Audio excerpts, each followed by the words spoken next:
If anyone was watching the mayoral pressers this week in Queens, you would have seen that Mayor de Blasio gave Eric Adams the big stamp of approval and actually said, I look forward to Eric coming in to continue the work we started. Therefore, without further ado, I'm going to bring in the independent candidate for mayor of New York City, Ms. Cathy Rojas.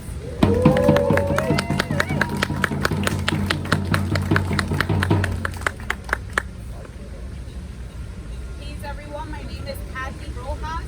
I am a New York City native. I'm a public school teacher now for 5 years in Elmhurst, Queens. We were in the center, we were the epicenter of the pandemic when New York City was the epicenter. I was living in Elmhurst, Queens, just a few blocks away from Elmhurst Hospital, and at every turn, we saw how the New York City government continued to put the interest of the rich over our livelihood. We demanded as teachers for us to go remote, and de Blasio delayed that decision. That cost us tens of thousands of lives in our community. We said it was too soon to go back, but they ignored us. And they went back, and that caused us more sickness and illness in our community. And it's easy to make these decisions that really put in danger our lives, the lives of our students, the lives of our family members, when you don't have to go outside and in front of Elmhurst Hospital see a truck loaded with the dead bodies of your students' families, of your community members, of your neighbors. And that's why the New York City mayor and New York City government overall needs to begin to listen to the workers, to the people that are in the front lines. We need to listen to the people in the front lines, those actually serving the community. Because it was us, the city workers, when they were bashing us in the media, we were keeping our communities fed. When nobody had access to food, who was delivering food to people's houses? It was city workers who was making sure that people had access to health care, to unemployment, when undocumented families were being evicted, who was helping them apply for rental assistance? It was us, the city workers. And at every level, we love this city so much that we've worked ourselves almost close to death throughout these last 2 years. And at every level, the city government says they don't care about us and they don't care about our community. We said we wanted weekly testing. De Blasio waits until schools open. Oh my God, look at that. There's so many people that have contracted the virus. Okay, now we're gonna do weekly testing. We don't need a government that has no foresight, that only has hindsight. We need a governors that are listening to those people that are directly impacted. And we have the solution. New York City is the city with the most amount of millionaires and billionaires in the whole country. So how is it so that we have empty luxury apartments, empty luxury office space with proper ventilation, with proper AC units, with enough space to socially distance, but we go into our buildings and they're deteriorating.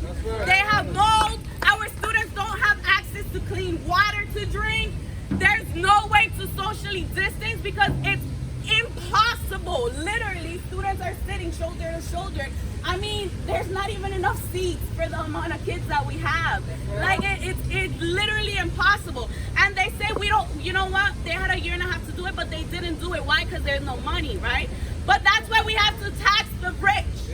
Because the rich made billions of dollars while we were dying.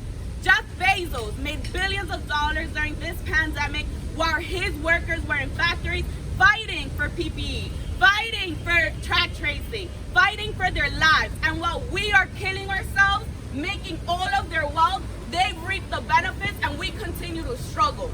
So we don't need someone that's going to continue to defend real estate developers, that's going to continue to defend the billionaires that need us to go back to work. We need someone that's going to defend our livelihood. And that's what we're saying, let's tax the rich. Because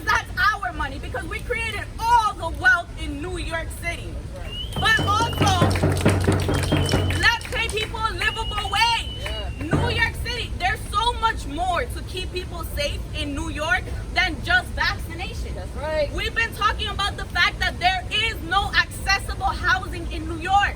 I work in an undocumented community, in an immigrant community where many of my students are undocumented, and we know that we have students that are literally living 10 people, 2 families in 1 bedroom because of housing discrimination, because of the high cost of rent.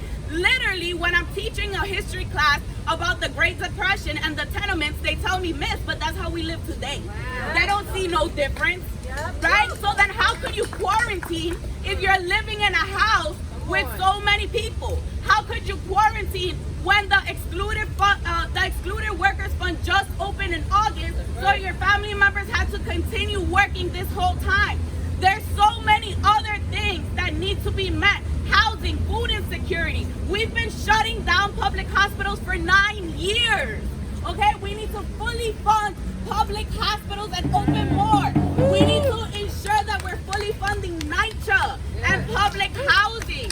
We need to fully fund the infrastructure of the MTA. And that is all possible. That is all possible because there's billions of dollars in this city that we've created, and we need to take it back. And that's why we need someone that's going to represent the working class, not take any money from real estate developers and the rich, and that will fight for all power in New York City to be given to New York City people. Thank you.